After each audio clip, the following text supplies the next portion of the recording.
Hello everyone, good evening to all of you. Welcome to English Upchar. I am your Ravisher and you are watching English Upchar right now. आज हम लोग इस video series के अंतर्गत the structure of English sentence देखेंगे कि अंग्रेजी में किसी भी सेंटेंस की बनावट कैसे होती है, उसके बारे में हम लोग इसको क्लियर करेंगे। आइए देखते हैं। यहाँ पे टॉपिक का नाम हो गया the structure of English sentence, अर्थात अंग्रेजी वाक्य की बनावट। तो इंग्लिश वाक्य की जो बनावट होती है वो जनरली ऐसे होती है, subject plus V1, subject plus verb plus object plus complement, subject verb object complement, या इसको मॉडर्न में अब कैसे कर दिया गया है, subject verb object other word. Object और कॉम्प्लीमेंट होता क्या है, किसी किसी सेंटेंस में सब्जेक्ट और वर्ब के बाद या तो ऑब्जेक्ट आता है या नहीं तो कॉम्प्लीमेंट आता है। तो इसीलिए इसको हम लोग मॉडर्न में subject verb, subject plus verb plus other word कर दिए हैं। अब इसको बारी बारी से एक एक करके पहले इसको देखते हैं। S plus V plus O plus C, S V O C. The structure of English sentence को शॉर्ट में बोलते हैं एस वी ओ सी, अर्थात S subject, S for subject, V for verb, O for object and C for complement. Subject क्या होता है? Subject का हिंदी होता है कर्ता। कर्ता मीन्स यानी डूअर, करने वाला।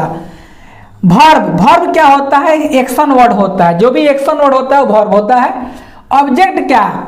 यह ऑब्जेक्ट का हिंदी होता है कर्म। यह डायरेक्ट अफेक्ट होता है वर्ब से। और सब्जेक्ट वर्ब ऑब्जेक्ट को जो छोड़कर सेंटेंस में जो बच जाता है वह कहलाता है complement. C for complement. Complement means पूरक या अन्य शब्द।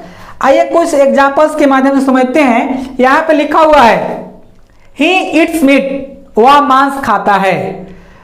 तो वह मांस खाता है, तो मांस खाने का जो कार्य है कौन कर रहा है? वह। तो यहां पे ही हो गया सब्जेक्ट। क्लियर? आगे है you are to go there, तुम वहां जाने वाले हो। तुम वहां जाने वाले हो, तो जाने वाले यानी जाने वाले कौन वहां जाने वाले हैं? तो तुम। यहां पे जाना जो क्रिया है, इस क्रिया को करने वाला है यू, तो यू हो गया सब्जेक्ट। थर्ड है सी कैन स्पीक स्लोली, वह धीरे धीरे बोल सकती है। तो बोलना एक्शन है, उस एक्शन को करने वाला कौन है? सी। तो सी हो गई यहाँ पे सब्जेक्ट। अब देखते हैं कि आखिर सब्जेक्ट का जो डिफिनीशन क्या निकल के आता है। यहाँ पे देखिए व्हाट इज सब्जेक्ट, सब्जेक्ट क्या है? तो लिखा हुआ है वन। वन मतलब जो कोई, one who does an action, one who does an action, और मीन्स या। अबाउट हुम, अबाउट हुम का मतलब होता है जिसके बारे में। जिसके बारे में क्या होता है बोलिए? अबाउट हुम मीन्स क्या होता है? जिसके बारे में। लिखता है कि one who does an action और अबाउट हुम something is told is called subject. Something is told, something माने कुछ। कहता है कि जो कोई कार्य करे, एक्शन को करे या जिसके बारे में कुछ कहा जाए वही कहलाता है सब्जेक्ट। दूसरा डिफिनीशन एकदम इजी वे में सब्जेक्ट का डिफिनीशन देखे, यहाँ पे दिया हुआ है कि the doer of an action is called subject. The doer of an action is called subject, यानी किसी भी एक्शन को जो करने वाला होता है वह होता है आपका सब्जेक्ट होता है। यहाँ पे देखिए, यहाँ पे लिखा हुआ है एग्जाम्पल में सी स्पीक्स इंग्लिश, वह अंग्रेजी बोलती है। वह अंग्रेजी बोलती है, तो अंग्रेजी बोलने का कार्य कौन करती है? यहाँ पे कार्य करने वाला कौन हो गई? वह। तो सी हो गया यहाँ पे सब्जेक्ट। नेक्स्ट लिखा हुआ है Ramesh can go there, Ramesh वहां जा सकता है। तो वहां जाने का कार्य जो है, जाना कार्य है, उस कार्य को कौन कर सकता है? रमेश। तो रमेश हो गया सब्जेक्ट। यहाँ पे लिखा हुआ है I am ill, I am इल, मैं बीमार हूं। तो किसके बारे में बात हो रहा है? आई के बारे में, मैं के बारे में, तो आई हो गया subject. You are a doctor, you are a doctor, आप एक डॉक्टर हैं, आप एक डॉक्टर हैं। तो यहाँ पे किसके बारे में बात हो रहा है? यू के बारे में, आपके बारे में, तो यहाँ पे यू हो गया सब्जेक्ट।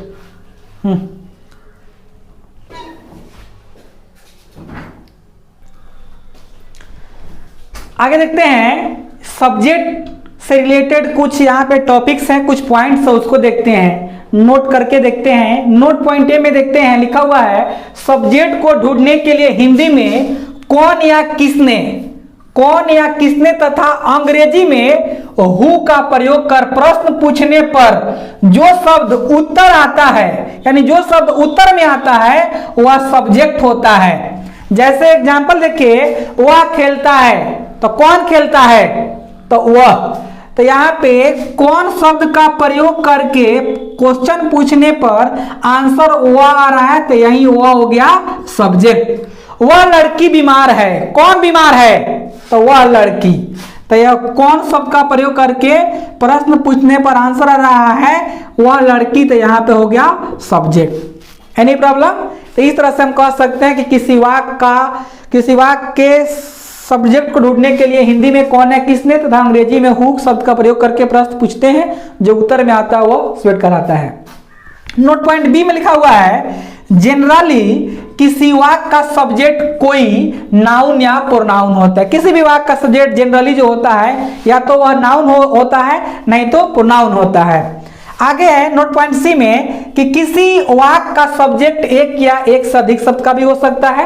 यानी कहने का मतलब किसी वाक्य का जो सब्जेक्ट होता है वह एक शब्द का भी हो सकता है और एक से अधिक शब्द का भी हो सकता है। जैसे यू आर ए बॉय, तुम एक लड़का हो, तो लड़का कौन है, तो तुम हो गया सब्जेक्ट। अगर बोल सकते हैं Ram and Shyam are playing cricket, Ram और श्याम क्रिकेट खेल रहे हैं, तो कौन क्रिकेट खेल रहे हैं, राम एंड श्याम।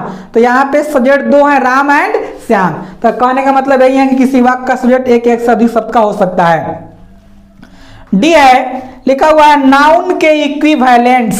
इक्विवेलेंट्स का मतलब होता है समतुल्य।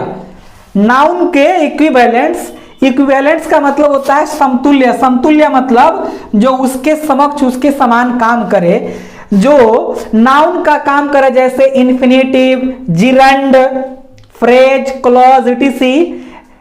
ये भी किसी वाक्य का सब्जेक्ट हो सकता है। जैसे टू लाफ इज यूजफुल, हंसना लाभदायक होता है, तो यहाँ पे यह इन्फिनेटिव है, 2 + V1।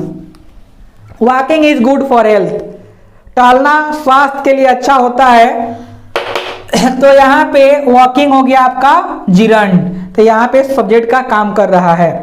नेक्स्ट है what to do is a problem, क्या करे यह एक समस्या है, तो यहाँ पे फ्रेज का काम कर रहा है, तो व्हाट टू डू हो गया आपका यहाँ पे सब्जेक्ट। तो इस वीडियो में हम लोगों ने सिर्फ देखा सब्जेक्ट के बारे में। इसके अगला वीडियो सीरीज में हम लोग देखेंगे वर्ब ऑब्जेक्ट कॉम्प्लीमेंट।